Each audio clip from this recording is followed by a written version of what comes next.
Tataas ang sigil sa kuryente ng Meralco ngayong Abril kung kailan ubod pa naman ng init.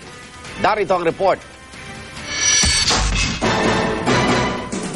Sa pagsipa ng demand para sa kuryente sa pagsisimula ng tag-init, mismong Meralco na ang nagsabi, asahan ng tataas ang babayarang bill ng kanilang mga customer ngayong buwan. Yes, typically, if habang tumataas yung konsumo ng kuryente, kinakailangan ng patakbuhin yung mga ibang planta na mas mahal. Kaya maaaring mayroong pagtaas ng kuryente habang tumataas ang konsumo papuntang summer.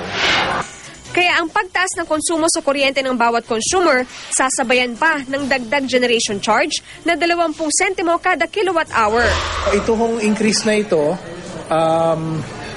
this April, followed a 55 centavo per kilowatt hour increase doon ho sa tinatawag na combined cost ng power na purchase from NPC, the wholesale electricity spot market of WESM, and others.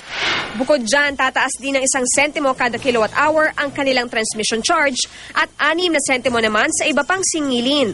Sumatotal, 27 sentimo kada kilowatt hour ang dagdag singil ng Meralco ngayong Abril.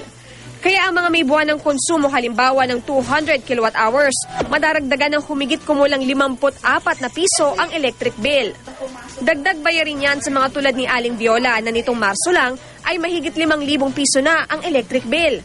Pero sa tindi ng init, hindi lang ventilador kundi pati aircon daw ang magdamag ng bukas. Pagka ganitong summer, wala kang magagawa. Kailangan mong gamitin lahat ang electric fan.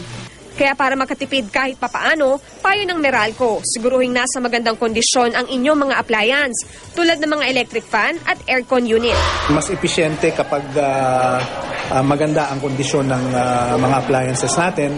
Tapos dun sa mga magpa-purchase ng mga household appliances, tingnan nila yung energy efficiency factor. Para sa saksi, Victoria Tulad, nag-uulat.